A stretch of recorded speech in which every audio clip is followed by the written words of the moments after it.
Well, welcome back to another episode of Voices from the Field. We have a really cool and awesome guest today that we're really excited to bring to you guys. So, Carrie, do you want to introduce our guest today? Absolutely. It's my pleasure.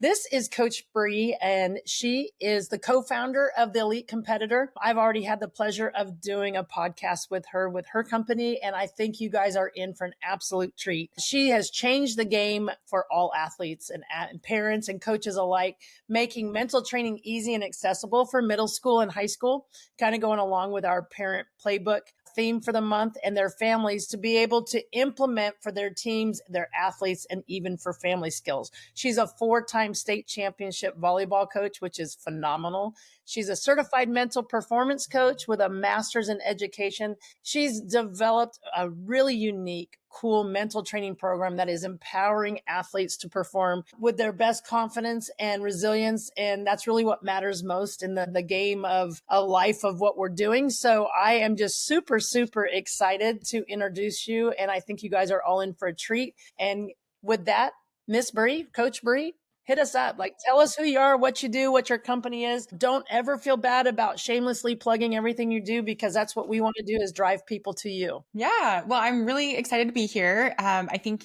you did a good job of explaining the high level view of what we do. So yeah, I'm the co-founder of the Elite Competitor. We have a program. We're most known for a program called the Elite Mental Game. So this is our self-paced online program that girl athletes go through, and then also their parents. So I'm excited to talk about the parent side of things today, because there's really two pieces to it, right? It's the athlete themselves and developing the skills that they need for their sport. All athletes face things like pressure, nerves, comparison, getting over mistakes, all of that. So we equip them with the tools to do that. But also the other piece of it is, like, we as parents influence our athletes a lot. So what we say, what we don't say, our body language, how do we navigate all the things that come up in the parent journey? So we help support them in that.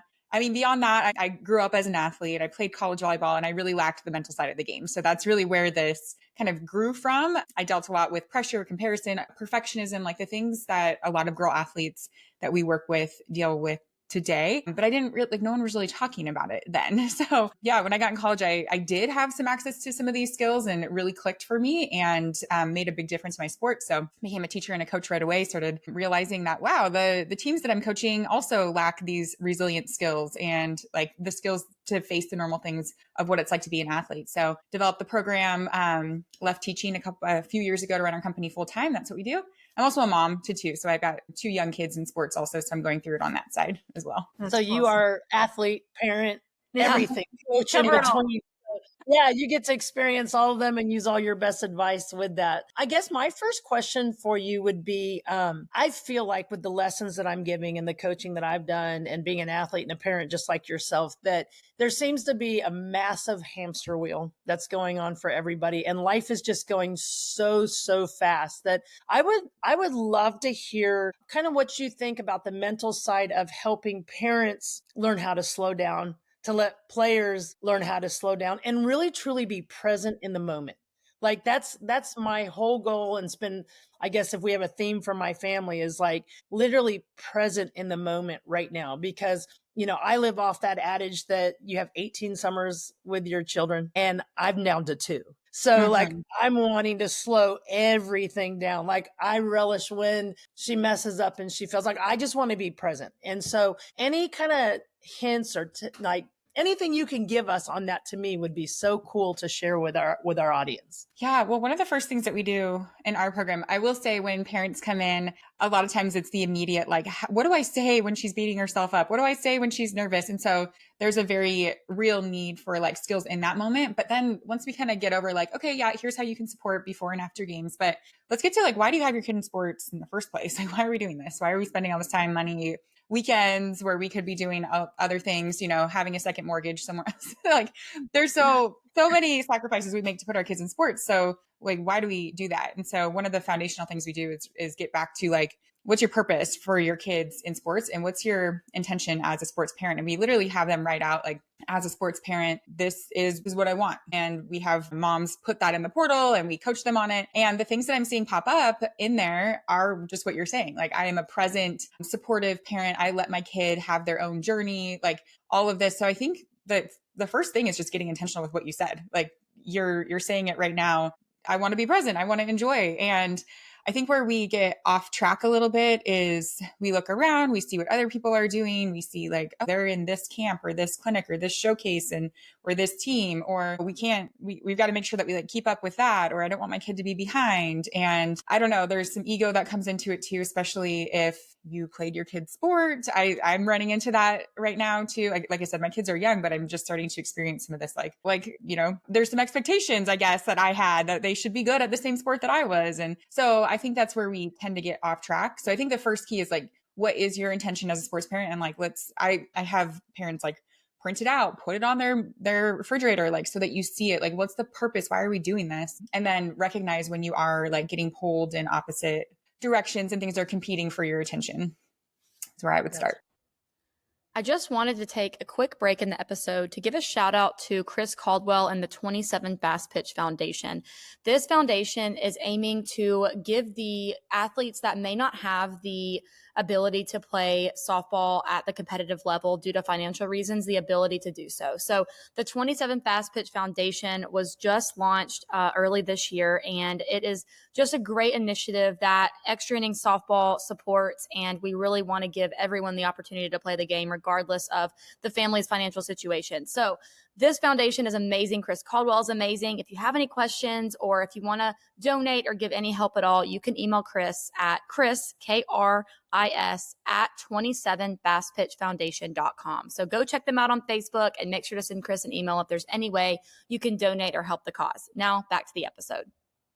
Yeah, I love that. Well, I kind of want to touch a little bit because you mentioned it when you answered this question, is about talking to your kid after a tough game. We have an ambassador program and they're amazing. And we had Leah Amico, who's a 3-time gold medalist in softball, talk to the girls. And she's very big on, you are not your sport, your identity is not found in your performance and all that fun stuff. All that to say, we asked our players to give us some topics that they really want to hear more about in relation to that. And one of the questions was, as a parent, what do you tell your child if they're having a bad game, a bad season, a slump, whatever it is? What are some tips that you could give our audience to kind of encourage the parents? What do you say after a tough loss and their kids beating themselves up? Or even if they're having a bad season, they're maybe coming off of an injury and they're not coming back as good as they hoped, or whatever it is, in a disappointing performance. What do you say to those parents on how to support their kid and uplift them while still pushing them to be better? Mm-hmm. Yeah, this is really where we find ourselves a lot as parents. I'll address kind of the most common situation is that like post game, okay, they're upset, I don't know what to say. And a lot of times as parents, we're like, I don't even want to get in the car with them. I don't know what to say. The things that I do say make it worse. She's shutting down, rolling her eyes. She doesn't want to talk. And so we actually have our moms follow a framework called LOVE. So it's an acronym, LOVE. So I'll just go through that quickly because it kind of hits on our philosophy when it comes to this post-game time. And I don't think I need to remind everybody because I think it's been said a lot, but that time in the car ride home is super important. A lot of athletes remember that, and not for a good reason. It's important to be intentional in that time in that space. And those of you that are like, my kid's driving by herself now, and this still does apply. But I'll start just from the top. So the L is let her lead, and that's honestly sometimes the hardest. And that's like kind of you follow what she's given you. And so if she's upset and she doesn't really want to talk, like you're going to kind of let her lead that, rather than what sometimes we do is come in with our own agenda. Like we want to talk about it, or we want to say like, oh, well, what happened? What did coach say? Or like, how did you feel about the game? We want to like get into things right away. And I do this too, because I'm like, I want to talk about it. But I heard it recently. If you do the same thing when it comes to like your own activities as an adult, and you just got done whatever, like working out, you got done whatever you're doing, and somebody's like, how was it? What did you like about it? What did you not like about it? What did you and just like, what the heck? So like let her lead. And for most teens and tweens, that looks like, I just kind of don't really want to talk about it right now. I just want to have my time and my space. The O stands for open the space. And that looks like I really recommend, if possible, that you have some sort of like post-game routine with your kid. So some of us don't have the luxury of this, or, it depends on if it's a tournament or a game, but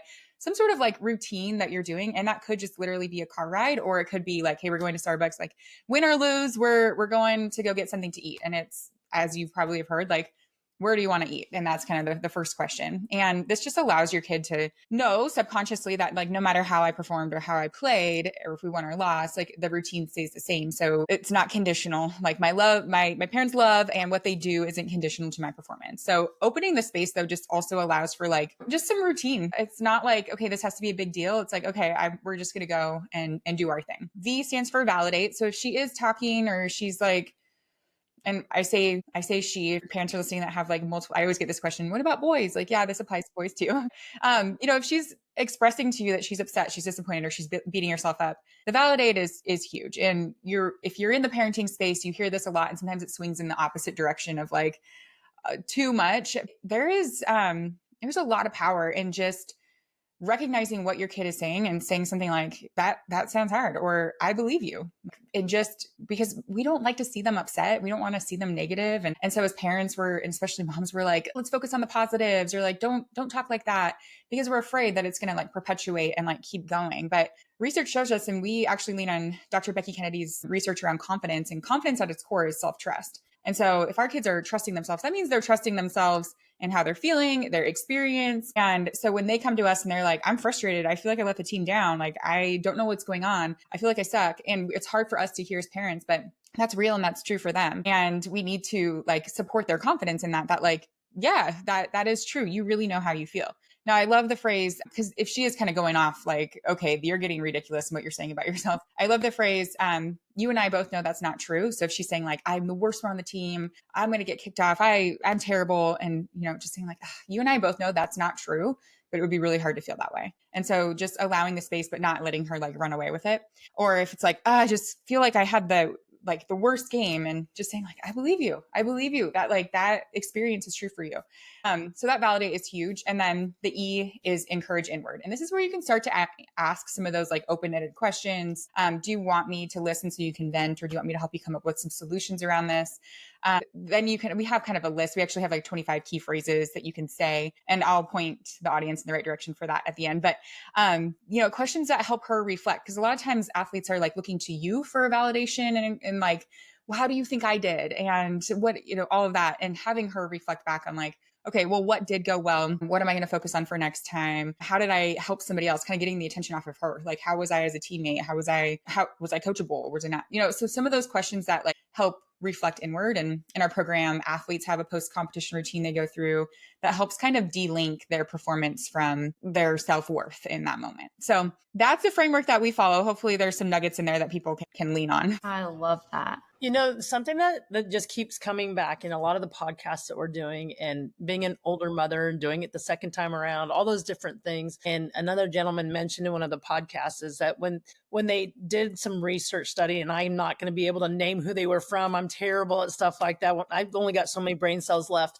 All right. But it was basically when they found out ways to measure happiness and measure joy and measure success, that he was absolutely shocked when it came to teens that one of the number one things that was listed was autonomy. Mm-hmm. And when I heard that, I really started doing some self-reflection and thinking about it. We probably, in my opinion, obviously, have the least amount of autonomy for teens and youth in what they're doing now, based on the world that we're living in. Because the fact to me that I was a Division I coach and having to teach rundowns to mm-hmm. college athletes was amazing. Because I'm like, I learned that playing monkey in the middle out in the street at the cul-de-sac with all the neighborhood kids. Like, how do you not know how to do a rundown? Like, you create a lane, you communicate. And I'm sitting there, and when I heard that from him, and I think about my own daughter, like, she's never known outside play until we moved to the ranch out in the middle, that the worst thing that could have happened to her was get bitten by a snake. But I wasn't worried about a human being that was a wacko taking her. Like, I was like, go play out in the pasture, watch out for snakes and the cattle. Like, that's what we had to worry about. So I was able to create some of that. But I look at her friends who live in a city or in a thing. It's organized sport at 3. They're in pull-ups, and they're in a uniform that matches, and they're playing soccer, and they've got crazy parents on the side doing all this stuff, because it's all organized play. Like, I'm not sure these kids get the chance to learn how to play or how to even entertain themselves, because when they're young and we're busy as adults, we hand them the phone or we hand them electronics. Like, everything is done for them. So when he said that that teens' autonomy was linked to the level of happiness or joy that they were experiencing within their sport. It was amazing, because then I switched right as a coach and go, and now we're putting electronics in the catcher's ears and the coach is talking on a walkie-talkie while they're playing. And I'm thinking, I had so many voices in my head when I competed. The last thing I needed was an actual one.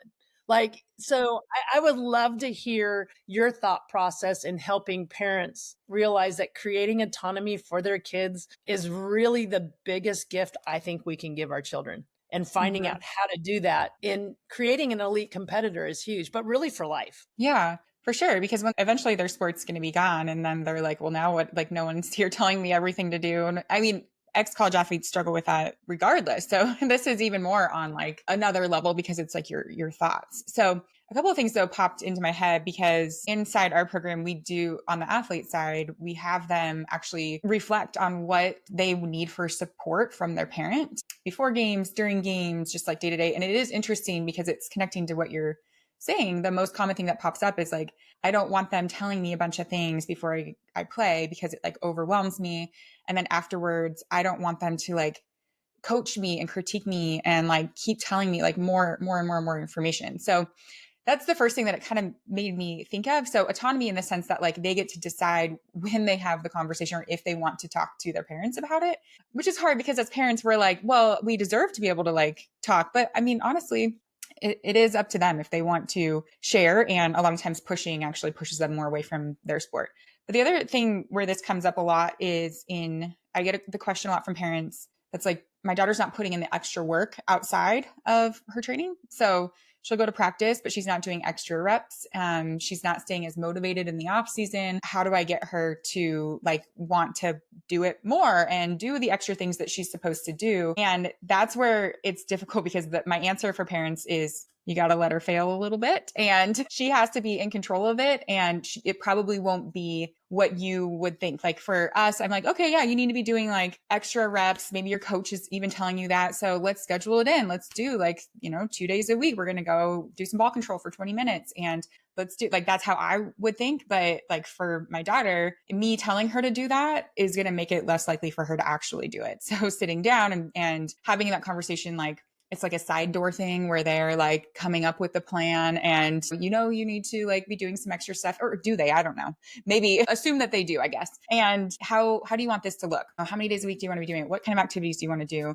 What support do you need from me? Do we need to get a hold of somebody who can help you? Do you want to get a friend to do this with? Stuff like that. So when I think of autonomy, I think of like choices and feeling like your kid is in control of their experience for some part. And you're like the supporting role. Were you saying that, Carrie? Was that like, I don't know, or maybe I was listening to another podcast where it was like, instead of you being like the star of the show and like, you're the one dictating everything, you're the supporting act. And you're the one that's like, my kid is the star of the show. And I'm here just like making sure that they have what they need to be able to do what they want to do within reason. Absolutely. Yeah. Absolutely. I love that. Yeah. So kind of on top of that too, because I think about softball, and I'm sure it's very similar in volleyball. You have those parents that make their kid go out every single day and do a workout, go pitch, go hit, and 4 or 5 hours of training a day. And it goes on top of, making them do it versus not. But how do you how do parents navigate the rest aspect to it? Because I know that as a parent, and I'm not one yet, obviously, but I know at some point I hope to be, and I know how my parents did it, and I have a younger sister. So I kind of understand the idea that they just want their kid to be the best they can be, and they see their potential and all that stuff. So I get pushing them, and making sure that they're doing what they need to do.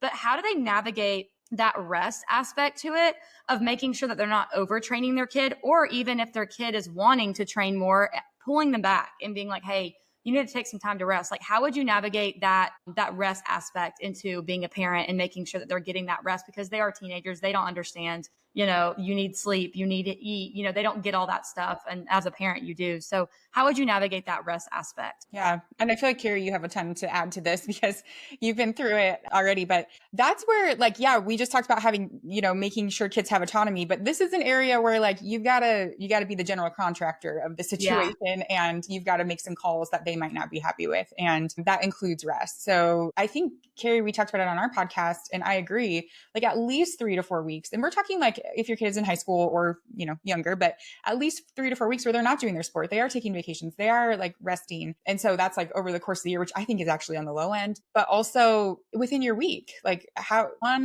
at least one day a week where you're not training, you're not doing anything, you're investing in your passions, although a lot of athletes are like, my sport is my passion, but investing in the other parts of what make you you, so that athletes are realizing that there's more to the pie than just their sport. And then for me, although my kids are not quite to the age, I've been around this world for a long time and been fortunate to have so many conversations with people who are experienced, like you. And so I'm like, you have to do more than one sport. Like there's no option. Yes, you can have your main sport, but like you have to invest, you have to do something else. And we're not going to be, just doing this year round, unless of course you've got that maybe a anomaly athlete but even in that case, it's like, no, we've got to develop more than just this. And you're going to have overuse injuries. You're going to potentially be burned out. You're going to tie a lot of your identity to your sport if that's like literally all you do. And that's literally all we talk about. And so I think that's where you do have to, as a parent, like, okay, this is where we need to make some calls. And I know I want to keep that love alive for you. And I know you love it and you want to be doing it all the time. But like, in order for us to keep that going, we've got to put some boundaries into place. But I'm sure, Carrie, you have more to add on this. Yeah, topic. no, I agree. I mean, I think humans, I'm not saying this is parents, athletes, coaches. We've never lived in the time where everything is so orchestrated. Like there's not just, like I sit there and have to try to find a way to carve out time for me in my world and what I'm doing to go take a walk. Like, What am I doing? Like, why am I not walking several times a day? And why is that not and why do I feel like I have to give myself permission to go do that, and like I literally had to tell my daughter, she's at that stage, she's 16, she's driving, she's committed where she's going to, like, she is truly a young adult. And I feel like right now we're in that 3-year-old stage, the 2-year-old wants you around all the time doing everything. And then 3, they kind of stick that hand out and go, I don't need you to go stand in the corner, but when I turn and snap my fingers, I want you right there to fix everything for me. And like, she's got so much on her plate right now. She's like, Mom, I've got it all taken care of, until the phone call comes. And oh my God, I forgot this and this and this. And I'm like, okay. So, and I'm sitting there and I told her and I was like, you know what? Today I'm just going to have to say, no, you're just going to have to go without, because I asked you last night to take care of these things, trying to help you. You weren't happy with me butting into your world. And now you want me to drop everything and mess up my whole world. And I'm going for a walk. And I literally got out in the walk and I'm thinking, I know she's calling me everything under the sun right now. And I'm just giggling. And I got back I had like 5 minutes. I didn't even take my phone, which is really unusual because I'm always like, well, my husband's a cop and my daughter's, I'm like, you know what? If the world ends in the next 30 minutes, I'm going to be okay. Like it's okay to walk away from my phone. And when I came back and I told her, I picked up the phone, I'm like, okay, so now what is it that I could actually potentially help you without leaving this house? Because last I checked, I pay car insurance and all that kind of stuff. So you can drive to the house to get your stuff.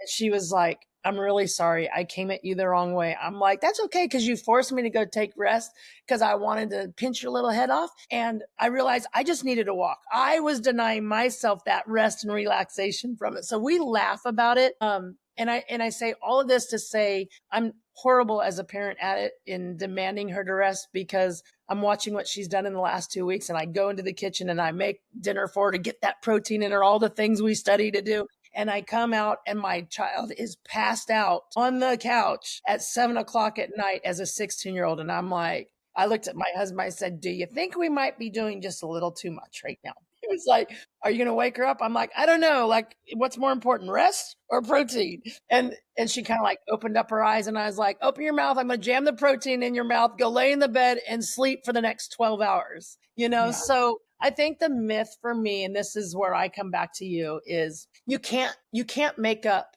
for missed sleep in a teenager, in a young kid. Like we think, oh, we're going to burn the midnight hours. And we do it in our sports. I mean, like in softball, we have 10-year-olds that are standing out on a field on Saturday. I kid you not. And we have to deal with weather. I wasn't smart enough to pick a thermostat sport like you. So we have weather that will come in and draw things out. I watched this little 10-year-old team. They went out and played a game at 8:00 in the morning, which should be illegal because the 8 isn't the bad start, but they get there. It's the coaches have them there at 6:30 to warm up on a Saturday.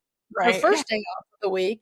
And they're warming up. This little team didn't play very well in the beginning. So they ended up fighting back to get to the championship. They got home at 2 o'clock in the morning. Oh my 2 o'clock gosh. in the morning. And they never left the field. Like their parents were bringing food. And I say that and I laugh and I go, yeah. And yet to this day, some of those are my favorite memories as an athlete that I laugh and go, do you remember when we made mud pies and did all that? But that's so unhealthy because those kids on Sunday don't make up for everything they did on Saturday, and they're back in school on Monday. And it's just absolutely crazy what we do. But you can't make up for that. You can't reinvest. It's not like, oh, I spent too much money. I'll go do a little extra work and put the money back in and I'm right back on track. Your body doesn't work that way. And I'm at 57 telling you, your body really doesn't work that way because I'm falling apart. Like I need more sleep and I need more rest. So I think as parents, I think we have to encourage them to walk away from things. And when you do, you'll be shocked at how fast they want to come back to it. And then it starts to become their passion and not yours. And then at the same time, I'm going to add, and I'd love to hear your thought on this, is like, I think I tripped into this with my kid at 12. Like this was not a conscious decision. I think it was a mother's frustrated decision because she's playing my sport. I can see like, holy cow, she is beyond gifted. And I'm sitting there going, whoa, like she's got a really good future in it. So I'm working around, pushing her. And at the end of it, I was this season, I was like, I'm not asking anymore. Like, I'm not saying, let's go hit, let's go do these things. I don't care. Like, I'd rather you play golf. You can make more money. You can get cute outfits. I can sit in the clubhouse. Like I'm thinking, and I literally said to her, I'm like, okay, kiddo, here's the deal. We're not doing any softball for at least 4 weeks. But you need to understand you're at a pivotal decision point in your life as an athlete at 12. You could be great, but it might not be your thing. And I'm good with that. But I'm not asking anymore. Like, I'm not asking. This is your decision. This is your boat. But what my decision is how much, or your parents, I shouldn't say my husband and I's decision is, we're not going to dump all this money into this if you're not willing to commit, because we're willing to sacrifice. I'm willing to be a Walmart greeter at 80 to help pay for your athletics if that's what I have to do. But I have to see the workload match it. If not, then we'll stay and play locally. I'm perfectly happy with that because I can get a pedicure every week and I'll be happier. And it was really funny. Like the first 2 weeks, she didn't say anything. And I said, in the next 2 weeks, we got to make decisions because I got to pay dues. Mm-hmm. And she was like, okay. And literally she came in that next week and she said, I want to go hit. And I was like, yeah, no, not till the next week. And she's like, I really want to do this. I was like, cool, we'll start next week. And I'm like, but once you go in, if this is what you're saying, mm-hmm. at the end of every year, we'll reevaluate, but this is you got to go. And I think I somewhat regret that because now I'm like, I don't want to go practice. Like, I don't want to pitch to you.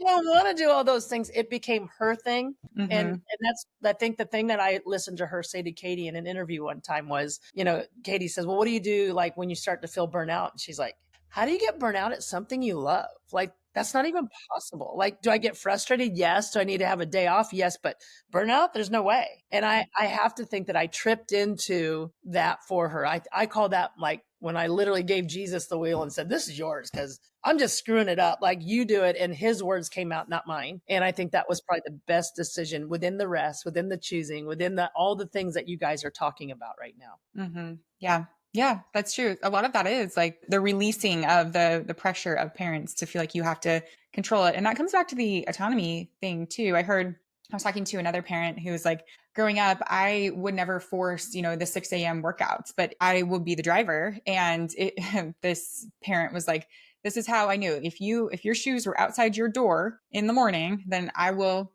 take you to workouts. But if they're not, I'm not waking you up. I'm not setting the alarm for you. You're kind of, like you said, you're matching their investment in it. When at a certain age, like that's what it has to be so that they are the driver and that they enjoy it more. Right. So, yeah, I feel like too, that really helps with the child also knowing that it's not their identity and then they're not going to be loved any more, any less that they're, doing that sport. 'Cause that's something I think I hear a lot. And as, the parents are really forcing it on the kid to where they don't, if they don't perform well, they think their parents don't love them as much and all that stuff. And I feel like that also really helps like reiterate it to the kid of like, look, I love you regardless if you want to play or you don't want to play. If you want to go to workouts, you don't want to go to workouts. I love you regardless. I'm just here to support you. So I feel like that also goes into that identity thing as well of helping that child know that, that was what they do, not who they are. So I like that a lot. That's cool. And I would love to kind of switch it and give the parents your insight on, okay, there's all types of coaches out there. And in the process of that, there's all kinds of bosses, and we all know that. So we've all worked for good, bad, ugly,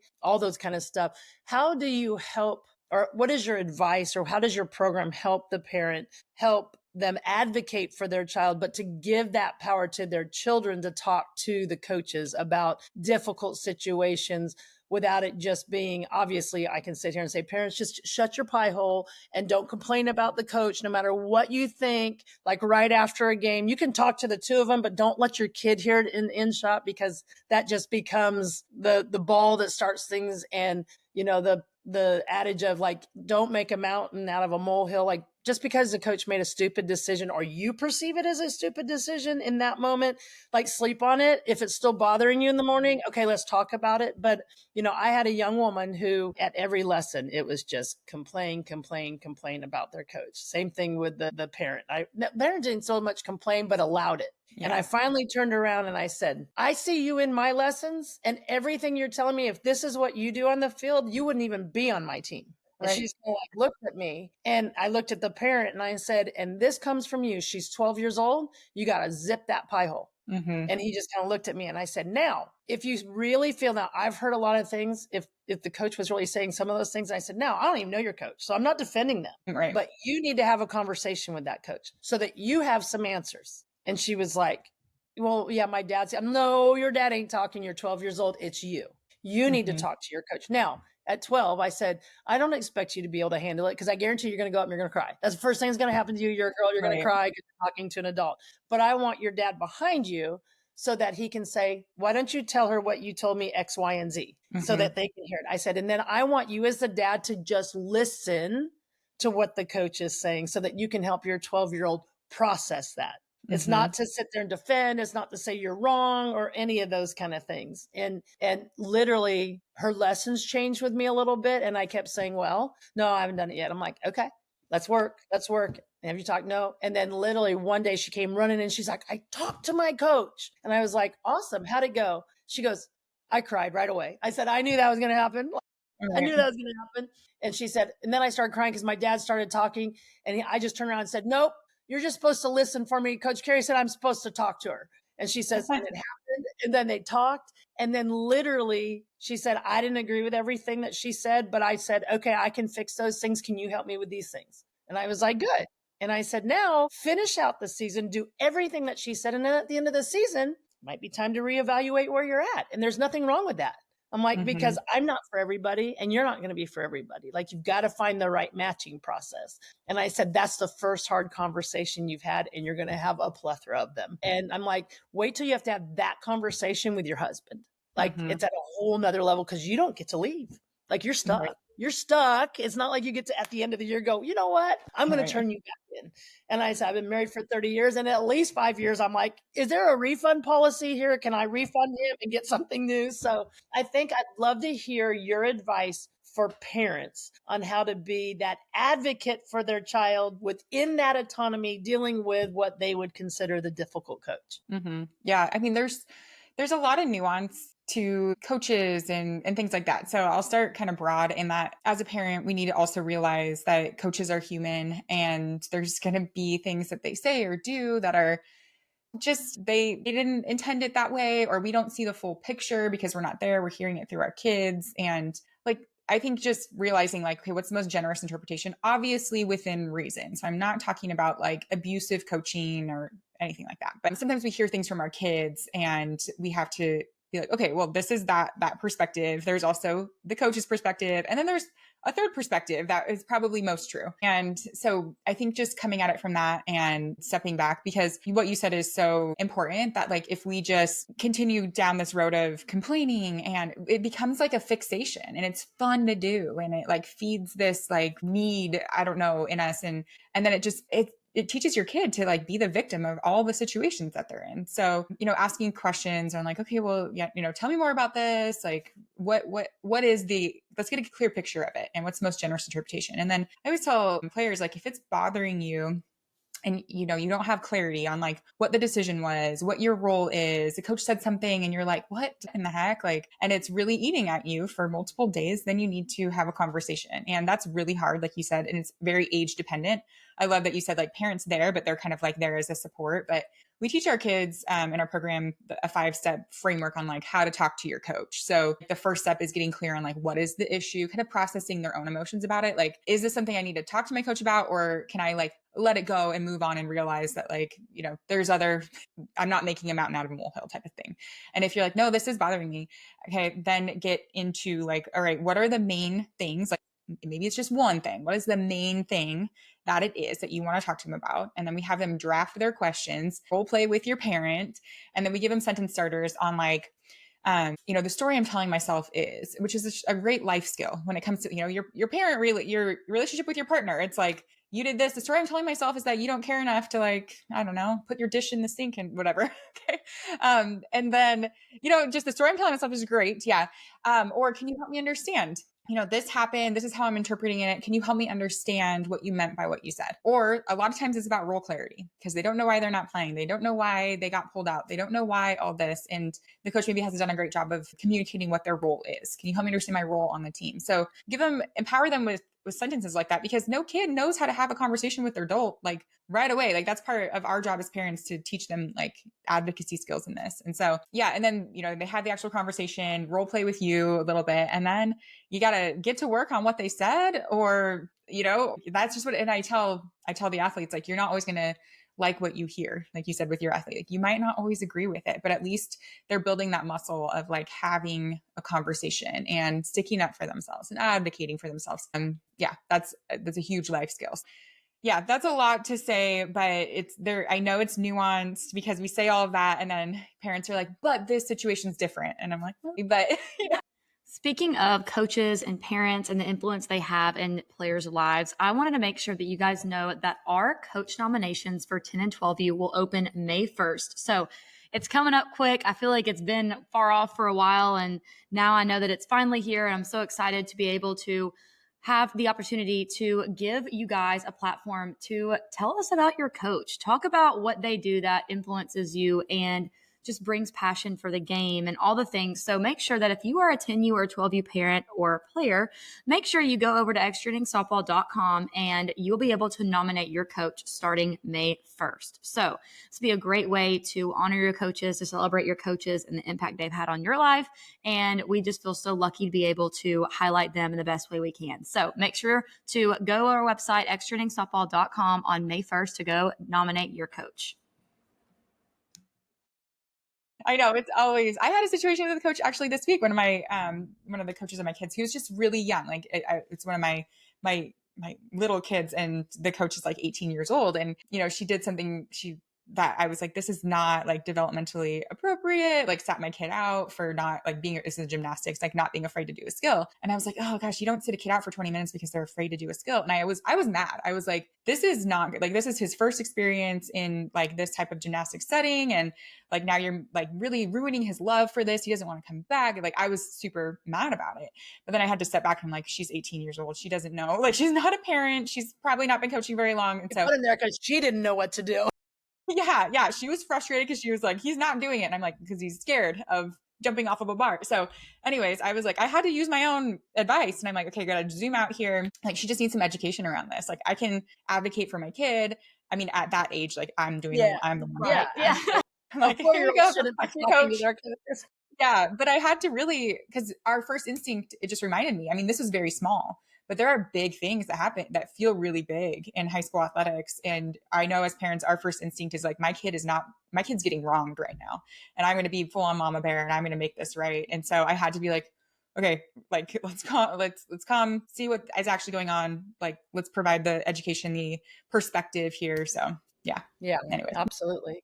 Well, and I think one last question, unless Katie has another one, I would love to hear it, because I think a lot of our children as parents are put with younger coaches that don't have children. Like, I can tell you that Katie's going to react to a situation differently than I'm going to, because I've had kids and I go, yeah, they've been there, done that. It's just 100%. I can tell you I'm different with my second child than I was my first child because Yeah. you get those skills done. So I think that is a huge thing is number one, realizing that you have young coaches that don't have kids. And I don't know what God does when he gives you kids. It's like they eat half your brain or something. So you think Yeah. differently and you see things differently. But then there's that other adage of coaches that, a lot of our travel or club coaches are bankers, real estate agents, all Mm-hmm. these different things. And the three of us sitting here coach our sport, have played at that elite level. So we have training, we have more experience. There's a lot of times mistakes that are made by coaches that your kids are playing for because they're not coaches. They're Yeah. volunteers at doing what they're doing. And you know what? Like I said to one parent, why aren't you volunteering? Mm-hmm. You can do it Yeah. so much better. Oh, and that person that you're complaining about has 12 girls, 24 parents that he's trying to serve. In the meantime, probably not doing a great job with his own because his child's on that team. Yeah. And you have one kid, and Mm-hmm. that's all you're seeing. You're not seeing the big picture of this is a team sport. So go play golf, go play tennis, go play something where you can do this if you don't want to be able to see the other. So I guess I'm not even asking a question. I'm just saying, like, I think parents don't understand that they have coaches that have to see the whole picture and not your picture. Right. So, Yeah. no. You Katie, you do. got anything else? No, this has been a great. I love it. I know that a lot of parents are going to be like, oh, finally something for us, like be able to hear. And because we also give, we give tips for athletes and recruiting and getting better, but I feel like we don't do as much for the parents. So I'm really glad that they're able to get something from this. I've learned things I will take with me as a coach and as a future mother one day. So I know I've learned something and I'm not even a parent yet. So I hope that everybody that's listening has been able to take something. Well, Elite, would you like to just tell us, Bre, like where the people find you, what your website is, all the good stuff that you have and the nuggets that people can go and find you, and we'll make sure we get that out to everybody. Yeah. The best way, I mean, we're on Instagram at Elite Competitor Coach, but we have a free training for sports parents. And that's where we give away that 25 key phrases to say now that I was talking about, just like a cheat sheet. It's also a quick training just on like best practices when it comes to not only like what to say, what to do as a sports parent, but also the key mental skills that your daughter can be developing to be mentally strong and confident in her sport. So that's at trainhergame.com. So that'll get you that training. It'll get you into our worlds, but then also Elite Competitor Coach on Instagram. That's where we're at. That's so And cool. I think this is a fun little tidbit to end with. Like when I first found y'all, and I don't even remember how I did, but I didn't go and follow you on any social medias. And this is how I know Big Brother is listening to me or like in my Oh, phone. yeah. Because every Facebook ad, I see your face, and it Gosh. was so crazy. And I was like, I have a new friend. Like I know her. And so I started following and all those different things. And it was so cool because I was like, what are the chances that I just like reach out, set up a podcast with you and talk to your co-partner, I think your sister-in-law, Christina, and like before I even knew like all your it was all over my social medias. I'm like, don't tell me people aren't listening to my conversations because I didn't put that in there and you're everywhere. So it's super cool. The tidbits that you give, I think Facebook and Instagram are the ones that I'm seeing the most right now because that's what I'm on the most. Old lady Facebook, and then try to stay relevant with my daughter on Instagram. But it's so cool. And there's so many great things. But I would encourage people to go and look you up and access that free stuff. And I think what you do is awesome because I know it's like a one-time fee and it's really for the whole family. So that's incredible. And I think that's really awesome because these are skills that I will tell you, will not only make you a better parent, will make you a better wife, will make you a better coworker. Like these are ways to train our brain, and our brain doesn't like change. It wants to stay the way it knows. So the way you were raised is going to be the way you go to the fastest. And I just thank you for all of your time. Yes. Oh, well, thank you so much. It's been a pleasure to be on. Yes. Awesome. Thank you so Thank much. you so much. Thank you guys so much for tuning in to this week's episode. I loved learning about the different mindset skills, the different communication skills, and the way that you can just approach your athlete, whether you're a parent, whether you're a grandparent, an aunt, uncle, a sibling, whatever it is. I think that it was so amazing to be able to kind of listen to Coach Bre and what she said about how we need to approach certain situations, how we need to communicate with our athlete through maybe a bad game, maybe a difficult coach, things like that. And I just think it was amazing. I hope that you guys were able to take something from it. And I hope that it is something that you will be able to carry into your personal life with sports and whatever else it can apply to. So thank you guys again for listening in. I just wanted to make sure you guys knew that our 2027 rankings will be being released April 28th. So super duper close. And we're so excited to be able to honor these amazing athletes and give them the recognition they deserve. So make sure that if you are a parent of a 2027 player, or you're an athlete yourself, or if you're a coach of a 2027 player, make sure to tune in on our website, extrainingsoftball.com. We also have coach nominations coming up May 1st. Make sure that if you have a coach that's a 10U, 12U coach that you want to recognize and honor, fill out our nomination form starting May 1st. And we will see you guys next week. Hope you have a great week.